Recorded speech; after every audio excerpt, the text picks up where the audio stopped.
专属的人生路。当我抬头仰望你手造的天，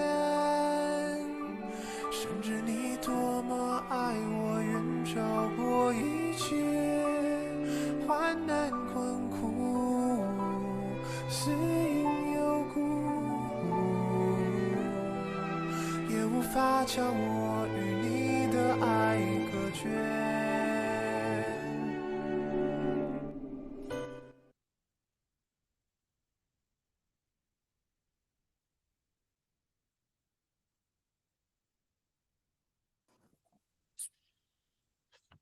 各位弟兄姐妹，大家早安，大家平安。今天是约翰福音最后一天，第45天的共读。今天早上要请赖建怡师母来带领我们大家做开始的祷告。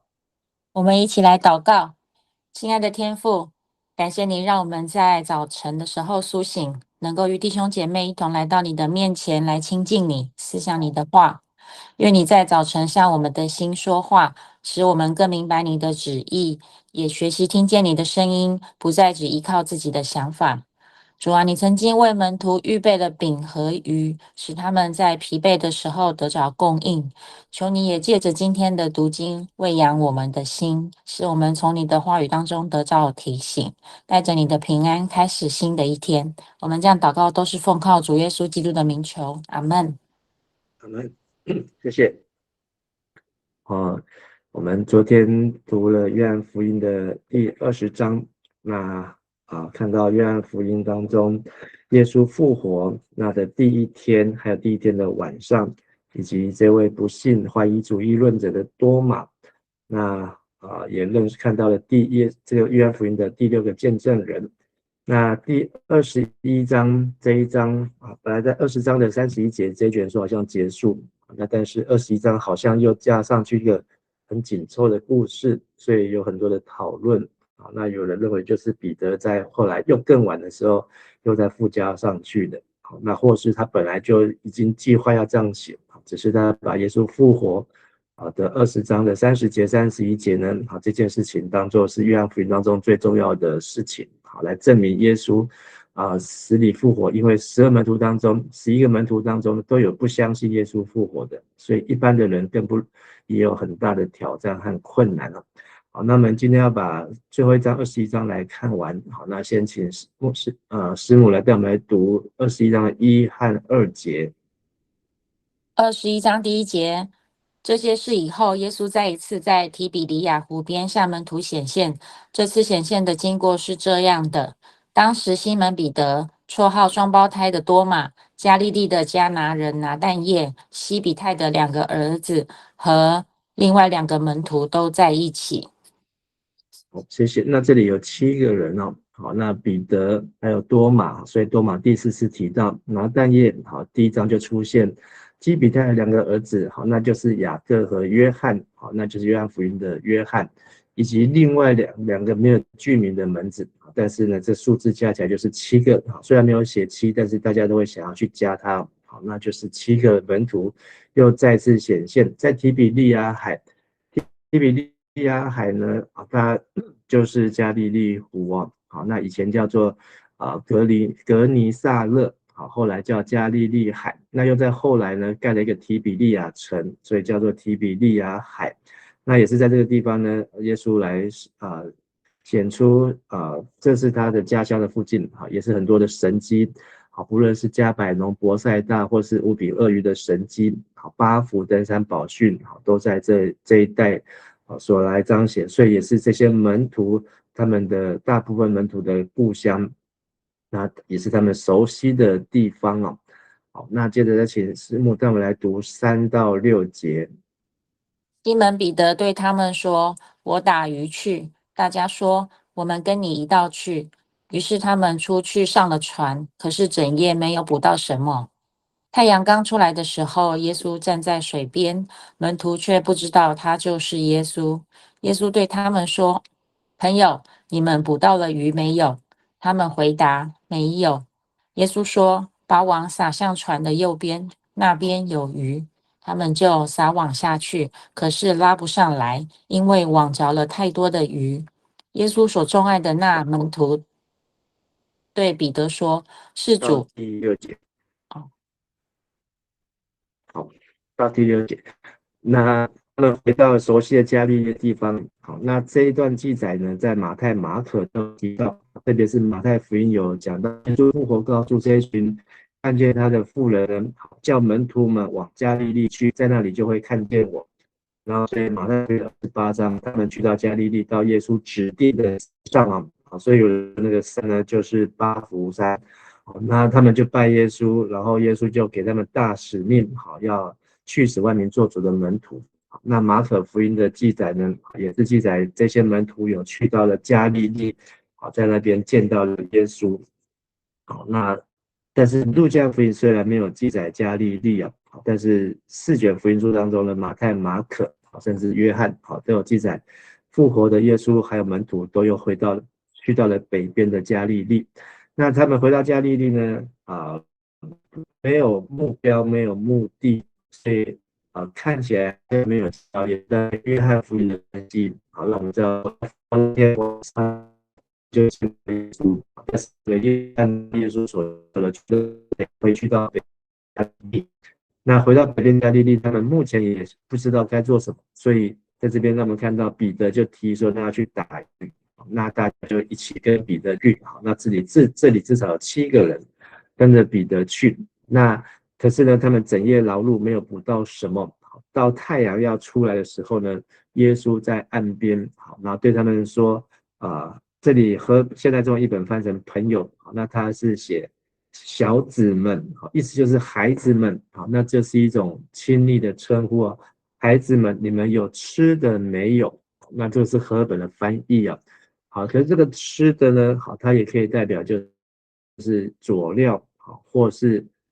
就是有没有抓到鱼的意思。好，不是耶稣真的要吃东西，而是耶稣问他们，你们有没有抓到鱼啊？好，所以现在中文译本已经说你们捕到鱼了没有，已经就把那个吃的没有就没有了，好，就变成你们有没有抓到鱼？他们回答没有，但是他们没有认出是耶稣。耶稣就给他们一个提示，把网撒在船的右边哦，那边有鱼。好，那我们等一下后面知道说，耶稣跟这个在加利利湖捕鱼的门徒呢，距离大约有100公尺哦，好，大约100公尺，所以这么远的地方，耶稣离他们这么远，可以跟他们对话，而且呢，离他们那么远，还可以知道鱼在什么地方。果然，他们下去抓鱼呢，好，就捕到了许多鱼啊。那在路加福音的第5章1到11节，也提到耶稣在呼召最早的一批的门徒的时候呢，也就是彼得啊，好，这些门徒，好，然后在同一个地方，在格尼撒勒湖边，然后那时候是耶稣在讲道，讲到人太多，没有地方可以容纳，所以耶稣就到2艘船的上面，好，在船上面的对着岸上的人来讲道，好，那讲道完之后，再叫彼得把船开到水深之处，然后告诉彼得说，然后抓到水深之处呢，那时候也抓到很多的鱼，鱼的多到整个船都快要沉下去了。然后耶稣就告诉彼得说：“不要怕，从今以后你要得人了。”好，所以这就是得人如鱼。好，那时候彼得第一次遇到自己是罪人，他说：“主啊，离开我，我是个罪人哦。”那这个是路加福音第5章的记载，但是在约翰福音的21章呢，好像这个场景又被搬回来，主角地点一样，好，然后呢又是彼得的身上。那我们再继续来往下读。好，这个图呢看起来是不到有100公尺啊，但是就是耶稣在岸上，但是目前为止呢，他们还没有认出这个人跟他讲话的人是耶稣哦。好，那再请牧师娘带我们来读7到10节。耶稣所钟爱的那门徒对彼得说：“是主。”西门彼得一听说是主，连忙拿一件外衣披在身上，他那时赤着身子跳进水里。其余的门徒摇着小船靠岸，把一整网的鱼拖了上来。当时他们离岸不远，约有100公尺的距离。他们上了岸，看见一堆炭火，上面有鱼和饼。耶稣对他们说：“把你们刚打的鱼拿几条来。”那彼得在这个时候呢，果然抓到鱼的时候呢，又开始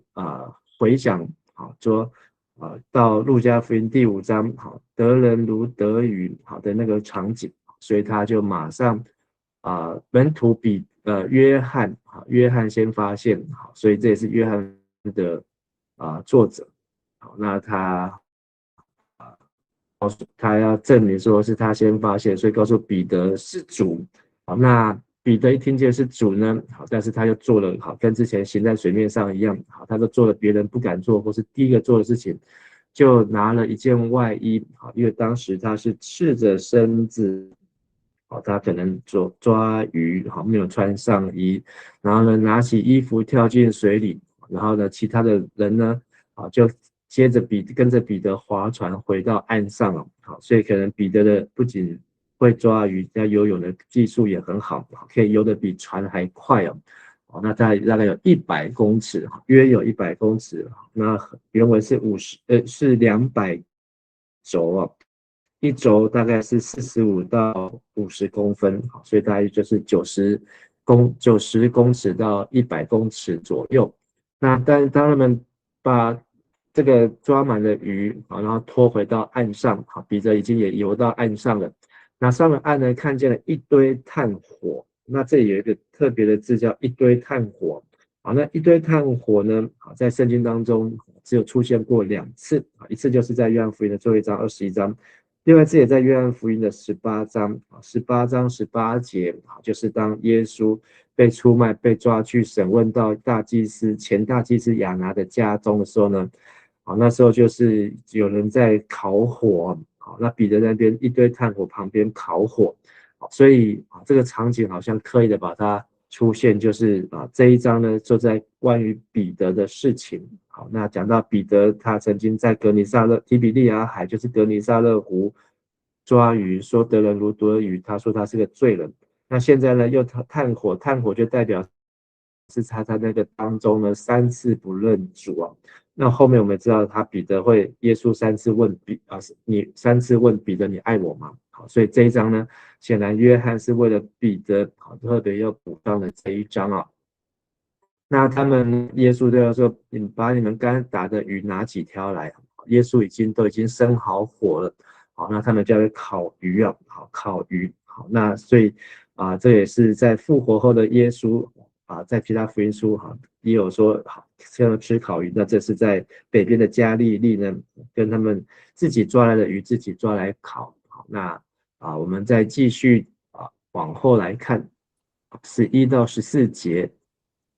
西门彼得到船上去，把网拖到岸上，网里都是大鱼，一共有153条。虽然有这么多的鱼，网却没有破。耶稣对他们说：“你们来吃早餐吧。”没有一个门徒敢问他：“你是谁？”因为他们都知道他是主。耶稣就走过去，把饼分给他们，也照样把鱼分了。这是耶稣从死里复活以后第3次向门徒显现。那彼得呢？他也帮忙，他游到岸上，又回去帮忙把船，跟网拖到岸上，里面呢都是鱼，而且不仅是鱼，还写着是大鱼啊。那所以有人说这个鱼彼得鱼，大鱼多少条呢？153条，有这么多的鱼，可是网却没有破，表示说这个鱼已经抓到这个网子的极限了，好，那重量已经超过了这个网可以负荷的极限，可是网却没有破，所以约翰也要在这边来表示，就是也是整机，他们都是一群抓鱼的，他们熟悉不亮的回家睡觉了，鱼都要跑起来，可是这个却耶稣一句话就抓这么多鱼，而且这鱼呢居然没有把网子给弄破。那耶稣他们来吃早饭吧，所以耶稣为他们预备好早餐，因为耶稣已经生好火在岸边，那里有一堆炭火，上面有鱼还有饼所以顺序这些鱼呢，耶稣烤鱼呢，不是门徒捕的啊，因为还把网子拉上来，这耶稣就已经有生了炭火啊，那炭火上面就有鱼，然后呢，还有饼呢，去连接，如耶稣是生命天上的粮食啊，他就把他的饼分开，然后他们才把鱼拉上来啊，154条。那153条这个数字呢，对我们来讲就很纳闷啊，这是什么意思？好，那这个153条为什么153条就有很多的讨论了？那是144加9，那144呢就是12，9呢就是3，好，所以12个门徒，好，然后12个支派，好，那三位一体，好，然后跟人的身心灵好像相乘，就153，好，那也有人认为呢，这个153呢，好，是个很特别的数字，是从1加2加3加4一路加到17，那咱们连加17次呢，好，就是153，好，那它就会变成一个三角数，这三角数的样子呢，就是会像是一个金字塔，从1加到第17层哦，好，那这样加起来就是153，好，所以从上到下呢，好，这个三角形的边呢是17，然后底是17哦，那这样就是一个153的数字，那这也代表整个鱼的数量。那17呢，在圣经当中，有出现几个日期啊，被预表复活，譬如说，逾越节是1月14号，耶稣在3天3夜的第3天复活，那一天就是正月1月17。挪亚方舟呢，虽然今天是写在7月17，但是犹太人算呢，也是犹太历的正月17啊，那天停在亚拉腊山上啊，雨下了40天之后，他们又在海上漂流，最后终于停下来了，是在正月17啊。那还有呢，17呢，也有几个像亚伯拉罕175岁，他的儿子以撒180岁，雅各147岁。好，那这三个亚伯拉罕、以撒、雅各，175是7乘以5乘以5，那180是5乘以6乘以6，147是3乘以7，然后7加5加5呢是17，5加6也是17，3加7加7是17。所以对数学有兴趣的人，好好的去看看这个神的153这个数字，跟17关系。那路加福音耶稣他是亚伯拉罕的神，以他的神，雅各的神，所以神不是死了的神，是活了的神。约翰福音11章，耶稣对马大说：“复活在我，生命在我，信我的人虽然死必复活。”所以17呢，跟153呢，跟现在这些鱼呢，可能都有一些关系上的连结，但不一定是约翰要表达，是后追加上去的。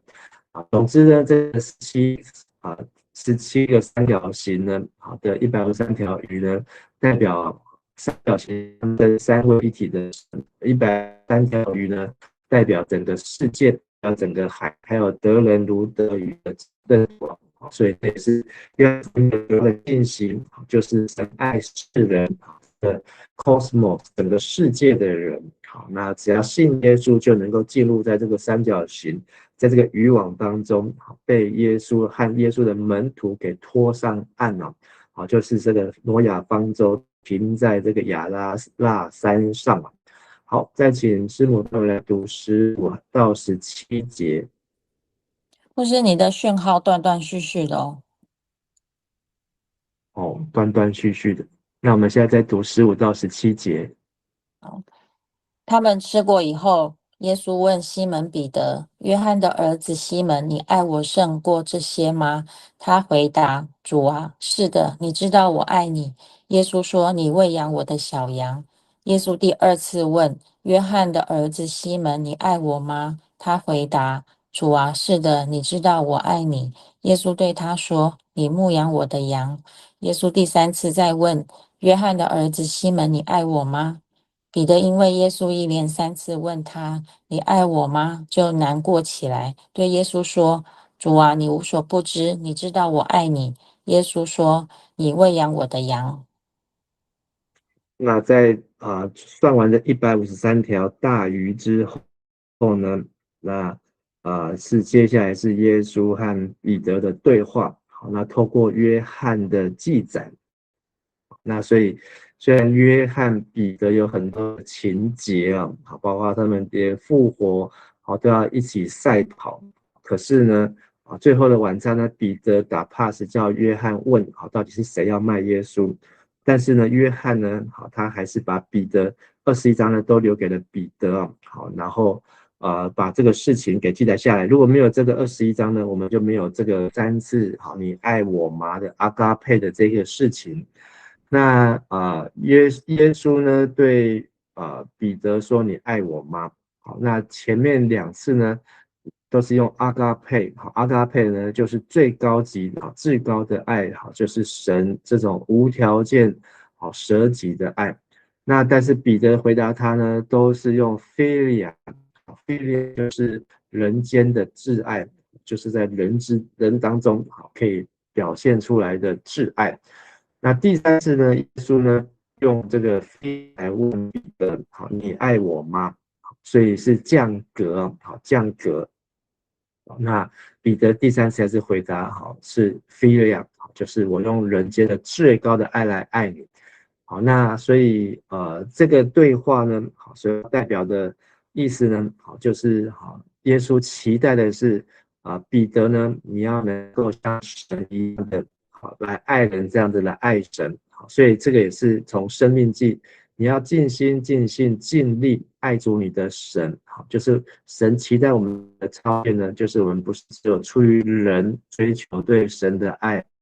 是能够因着神的话练我们的心，我们能够反映出神的形象之后，来这样子爱神。可是彼得他已经这个事情，他是个罪，好，而且呢3次问他，又看到这一堆的火，好，又让他想起不久前，他才出这个3次不认主，所以彼得第3次就是忧愁的回答。那说主啊，你无所不知，你知道我能够用的就是用人之间最高的爱来爱你，菲利亚，用这样的爱来爱你。但是呢，耶稣3次的对他的回应都是你喂养我。第一次是说你喂养我的小羊，这个羊小羊就是指刚出生的羔羊。第2次说你牧养我的羊，所以这个喂养呢跟牧养意思上面有它的差别。但是第3次又回来你喂养我的羊哦，好，那所以喂养牧养喂养那3次，好，耶稣没有特别的解释，但是最后的解释呢是在第18节。那我们在这个3次的问呢，彼得呢，好，可能就挑战他，就是他对大鱼的工作呢，好，比如在无所事事，好，耶稣都已经复活了，你现在还在那边耶稣都复活了，你们这一群跟随人，不要糟蹋耶稣在你们身上3年的栽培，应该是要去为主来做工。所以耶稣接153条的大鱼呢，让彼得知道神可以轻易的来供应彼得生活上的需要，他整夜劳碌都没有，耶稣只有一句话、一个动作、一个指令，他们就得到153条鱼，就是大丰收。好，这些鱼都可以去卖，都可以去足够他们生活，所以他应该要选择更好的福分，而不是为了地上生活填饱肚子的劳碌，而是要知道神的话呢，本身就是天上的粮。好，从无比的神迹叫做生活目标，不再是地上的生活，而是天上我们的工作，就是使人信神的儿子耶稣是基督哦。好，再请师母带我们来读18和19两节。我郑重地告诉你，你年轻的时候自己束上腰带，随意往来；但年老的时候，你要伸出手来，别人要把你绑着，带你到不愿意去的地方。耶稣说这话是指明彼得将来怎样死，来荣耀上帝。接着耶稣又对他说：你跟从我吧。那耶稣3次问彼得：你爱我吗？然后你喂养我的羊。最后耶稣要告诉彼得的：你年轻的时候，你就是自己束上腰带，随意往来，好，就是靠着自己的力量。好像彼得真的是很敢啊，冲第一个。可是年老的时候呢，没有要伸出手把你绑着，但到你不愿意去的地方哦。好，那这里也讲到，约翰都就是指彼得要怎么样死哦。好，那当约翰福音写的时候呢，彼得已经死了，好，所以这可能是后面彼得死了之后，好，或是在彼得死的时候，约翰福音本来20章写完了，好，那他又知道彼得死了，好，或是加上这21章是在纪念彼得啊，好，那但是重点当下对彼得重点是你跟从我啊，就是我们要你跟从耶稣，我们才能够用阿嘎佩的爱。好，来爱耶稣啊，好，不是用philia爱来爱耶稣。好，那关于彼得的死呢？好，教会传统的尤西比乌的史学家呢，好，记载彼得是在主后64年被倒钉十字架。好，那这件事情呢，在历史上也有记载啊。好，那特别是有一本书写正史啊，里面有提到说，黑西波斯呢。他这个说的，尼皇帝要找口实，就是找证人，要处死彼得。那百姓知道，就拜托彼得不要再继续到罗马。好，那他们劝阻呢，彼得就同意要躲难，好，躲开罗马。当彼得走到罗马的城上呢，看见耶稣向他走来，他就向耶稣敬拜，说：主啊，你去哪里？好，耶稣说：我要再去钉十字架。那彼得呢，就知道说这个十字架如果他不钉的话，好，用你钉十字架的方式来处死的。如果是保罗呢，他是罗马人，可以用砍头的，死的比较痛快一点。但是彼得不是罗马人，所以呢，彼得呢，不要再让耶稣再钉十字架。那他也曾经知道耶稣钉十字架的那个痛那个惨状，所以他就又返回罗马城殉道。这个是一卷书上的这样的记载，不一定是真的，是参考。那历史学家耶罗米呢，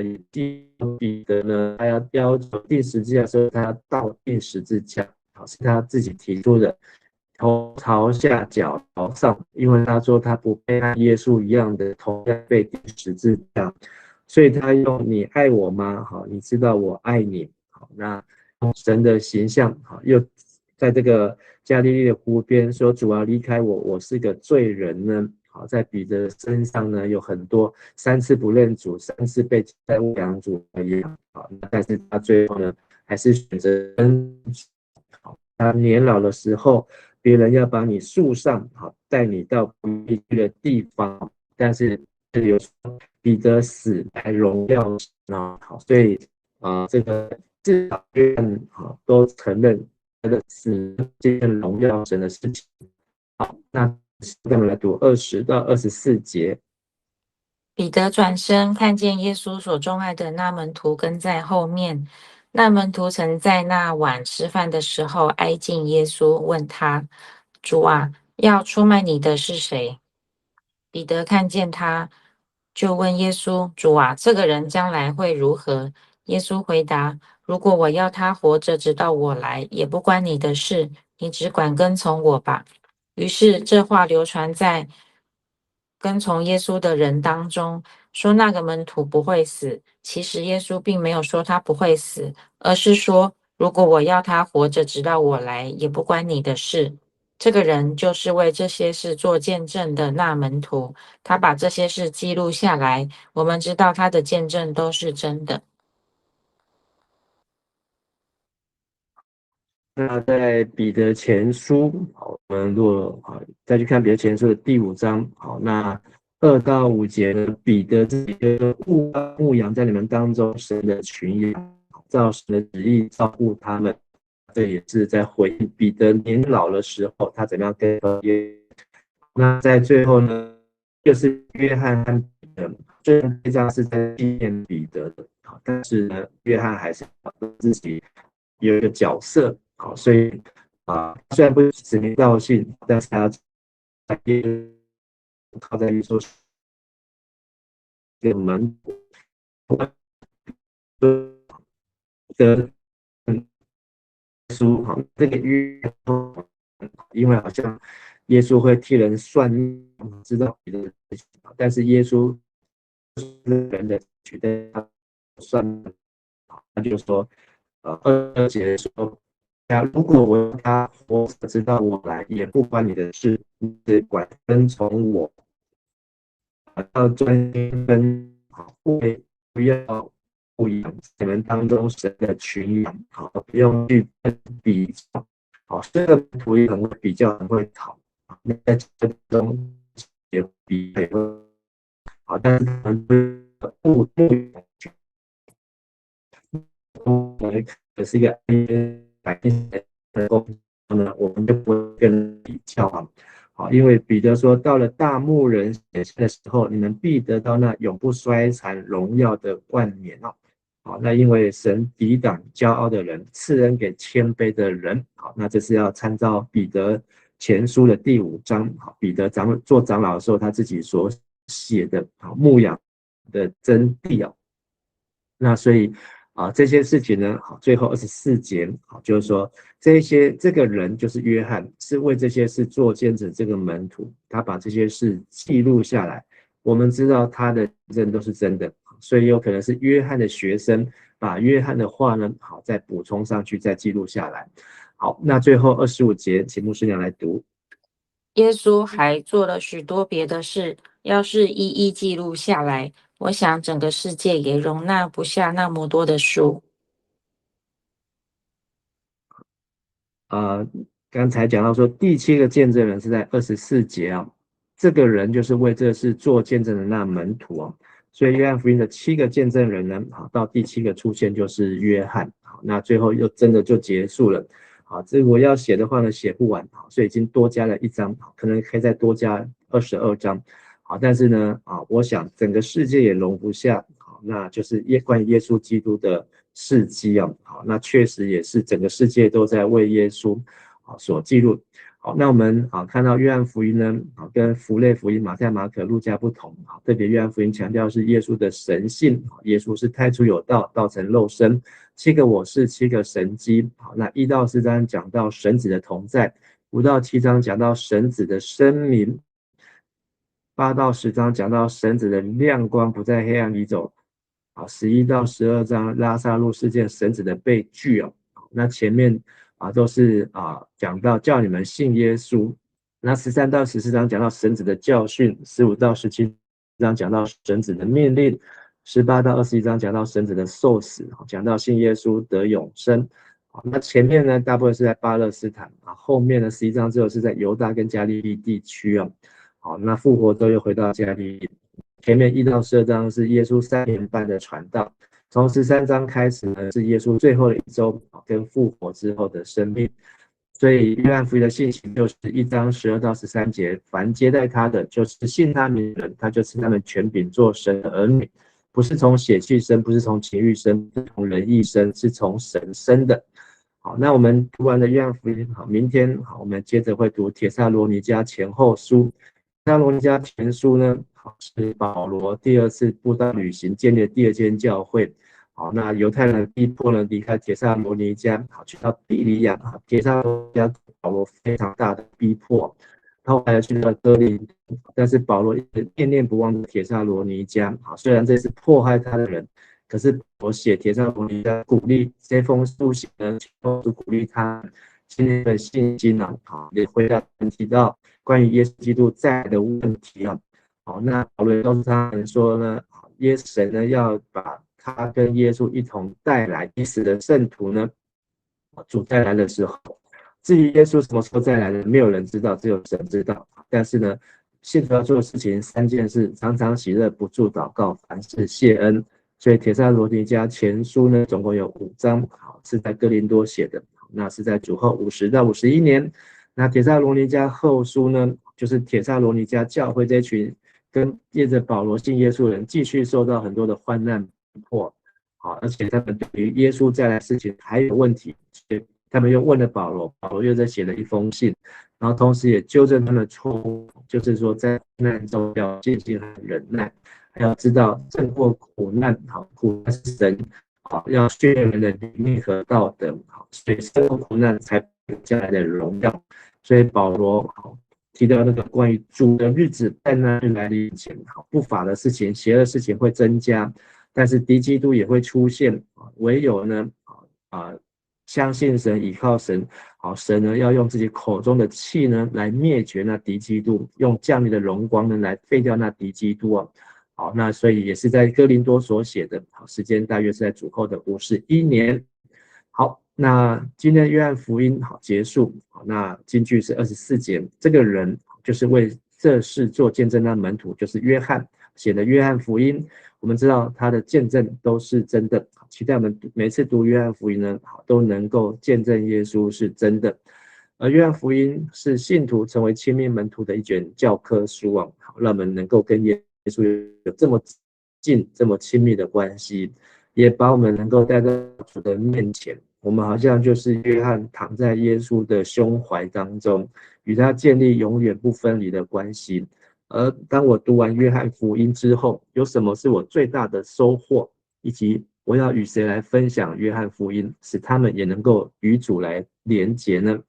最后祈祷，亲爱的主耶稣，我愿意喂养主的羊，即便羊群有各种的状况，求你使每只羊都健壮，永远与主不分离。好，奉耶稣的名祷告，阿们。好，谢谢金师母，谢谢大家，大家安。谢谢牧师，谢谢牧师。谢谢。谢谢牧师，谢谢牧师。安，谢谢主。